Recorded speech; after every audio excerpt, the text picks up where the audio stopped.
अधर्म वृत्ति निश्चित आपको भोगना पड़ेगा। यदि भगवान की शरण में हो जाओ, अबलो नशानी अबना नशई हो, वो कृपा करे तो सब क्षमा हो जाए। वो कह रहे हैं कि हम तो हम सर्वपापेभ्यो मोक्षयिष्यामि मा शुचा। नहीं तो आपका जो कर्म प्रकाशित नहीं हुआ है और आपने पाप कर्म किया वो गुप्त है, वो नष्ट नहीं हुआ, वो भयंकर रूप रख के तैयार है, अपने समय पे तुम्हें नष्ट कर देगा। एक 45-50 वर्ष की अवस्था के थे। अब उनको ज्ञान हुआ कि हमारे द्वारा बहुत अधर्म हुए हैं, अब सब छोड़ो, अब सत् कार्यों में लगो। तो उनके सामने एक स्वर्णकार का मकान था। वो बहुत ही कपटपूर्ण व्यवहार करता था। भोले भाले लोगों को असली स्वर्ण लेकर के, केवल स्वर्ण का लेप करके अलंकार बेचता। अगर कोई जानता तो कुछ राज कर्मचारियों को अपने लेद के अधीन किए हुए था और उसको कुछ नहीं होता। तो जो राज कर्मचारी उसके रहस्य को जानते थे वो रात में ड्यूटी देते थे। उन लोगों ने सोचा कि इतना धन इसने इकट्ठा किया है, अगर हम इसको मार देते हैं और इसका स्वर्ण ले लेते हैं तो कोई रिपोर्ट करने वाला भी नहीं होगा और हम बहुत धनी हो जाएंगे। अधर्माचरण करने वाला कभी सुखी नहीं हो सकता।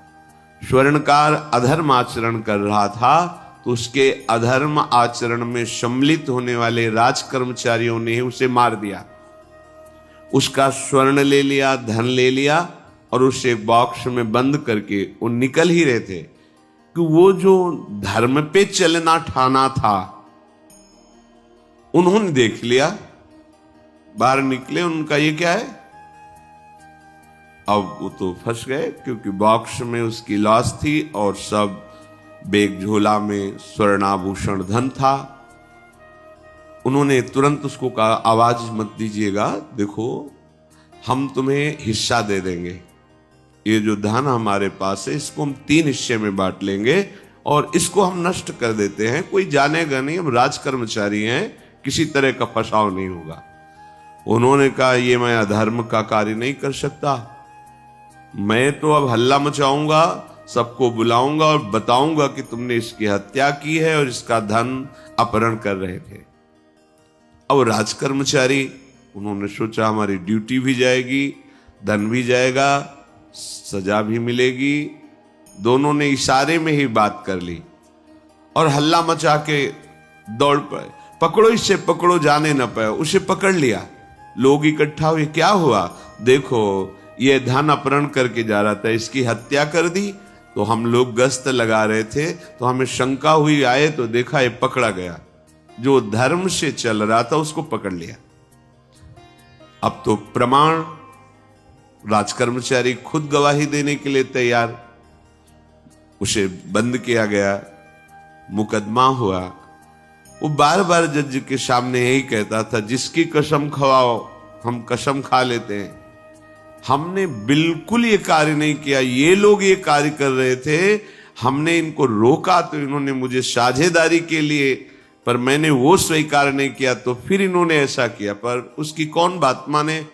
राज कर्मचारी गवाही, मुकदमा लंबा खिंचा, उसे जेल में रखा गया। हर बार आके वो यही प्रार्थना करता, कई वर्ष तक चलता रहता मुकदमा, जेल का उसे बड़ा कष्ट भोगना पड़ता। वो विचार करता कि मैं अगर हिस्सा ले लेता तो बच जाता, लेकिन धर्म से चल रहा था तो देखो मुझे कष्ट भोगना पड़ा। मुझे लगता है भगवान के दरबार में न्याय नहीं है, धर्म रक्षा नहीं करता, ऐसा लगता है। एक दिन आया और रो करके यही बात कही जज के सामने कि मुझे लगता है भगवान नहीं है, क्योंकि मैं बार बार सत्य को साक्षी करके कहता हूं कि मैंने ये कर्म नहीं किया और मुझे दंड दिया जा रहा है, मुझे क्लेश दिया जा रहा है धर्म से चलने के कारण। अगर मैं सम्मिलित हो जाता तो मुझे तीसरा हिस्सा मिलता और बिल्कुल बात शांत होती। ये क्या धर्म है, कहां भगवान है? जज ने इस पर गौर किया, कई वर्ष वो जेल भोगता रहा, मुकदमा चलता रहा। तब जज ने गौर किया कि बार बार ये कहता है इसकी जांच की जाए, तो हत्याकांड होते ही रहते हैं। एक शव आया वहां, जज ने मंगवाया था, जो पोस्टमार्टम के लिए जाता है, मंगवाया और कहा देखो इसका कोई नहीं है, अंतिम संस्कार के लिए अपने ही लोगों को जाना है। तो 2 कर्मचारी जो थे सरकारी, जो स्वर्ण चोरी में सम्मिलित थे, उनको और उसको कहा कि बस तुम थोड़ी देर नदी के किनारे बैठे रहना, हम और लोगों को लेकर के आते हैं। और एक आदमी को छुपा के बैठा लिया और राज कर्मचारी नदी के किनारे शव को लेकर बैठे। उसको देखा जिसको बहुत कष्ट दिया जा रहा था, सारा आरोप उसके ऊपर था, जो धर्म से चल रहा था। उसे कहा माना नहीं ना, अगर मान लेता तो तीसरा हिस्सा भी मिल जाता, बात वहीं खत्म हो जाती है। देखा, फंसा दिया, तेरे को आजीवन कारावास मिलेगा, कोई नहीं बचा सकता तेरे को। मेरी बात नहीं मानी, कह रहा था हल्ला मचाऊंगा, ऐसा वैसा, अब भोग। तो जज के द्वारा जो एकांत में बैठाला हुआ आदमी था, उसने पूरी बात सुनी। इसीलिए ये नाटक रचा गया था। तीनों को बुलाया और कहा तुम निर्दोष हो उस धर्मात्मा से। स्वयं इनकी आवाज से हमने सुना, ये कह रहे थे जो तुम बात कह रहे थे। तो उसने कहा कि ये तो ठीक है, अब निर्णय ठीक कर दिया, लेकिन अब कई वर्षों से मैं दंड भोग रहा था, ये कौन सा न्याय है? किस अपराध के कारण? मैं तो धर्म से चल रहा था, इसमें किंचन मात्र मेरा कोई अपराध नहीं था। फिर कई वर्ष से मैं सजा क्यों भोग रहा था? बार बार प्रताड़ना, नाना प्रकार के कष्ट क्यों भोगा मैं?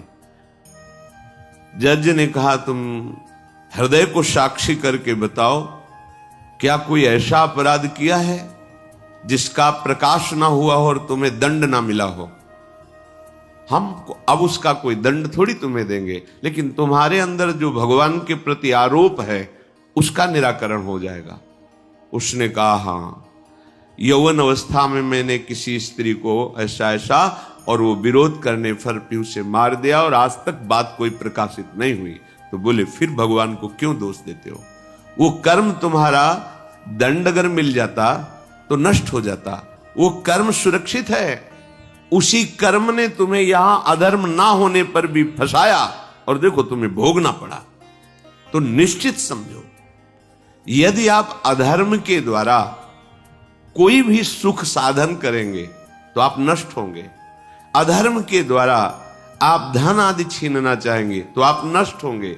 अधर्म कर दिया है और उसका प्रायश्चित नहीं हुआ तो वो कर्म सुरक्षित है। ऐसी जगह फंसाएगा जहां 100% आपने कोई अपराध नहीं किया पर आपको उसका दंड भोगना पड़ेगा। फिर आपको लगेगा कि न्याय में अन्याय हो रहा है, कोई भगवान नहीं है। देखो मैंने बिल्कुल कसम खा के कहता हूं पाप नहीं किया, पर ये पाप का जो आरोप लगा वो पूर्व पाप आकर के तुम्हें दंडित कर रहा है। अब इस कर्म विधान को ये बहिर्मुख लोग क्या जानते हैं?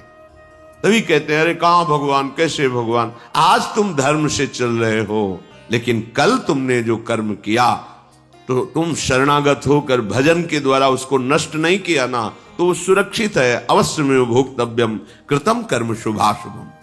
इसलिए श्री भगवान आदेश कर रहे हैं यज्ञार्थात् कर्मणोन्यत्र लोकोयम कर्म बंधनहा तदर्थम कर्म कौन्ते मुक्त संगहा समाचर। मुक्त हो जाओगे, न काम तुम्हें अधीन कर पाएगा, न पाप अधीन कर पाएगा, परमानंद में डूब जाओगे। केवल प्रभु के लिए कर्म करो। ये अगरबत्ती, धूप बत्ती, आरती, पूजा प्रभु को अपना नहीं माना तो ये थोड़ा शुभ कर्म बन गया, बस ये तुम्हारा प्रायश्चित नहीं होगा। जो तुमने अधर्माचरण के अगरबत्ती धूप बत्ती से खत्म होने वाले नहीं हैं, उनके लिए तुम्हें नाम जप करना पड़ेगा, नाम कीर्तन करना पड़ेगा।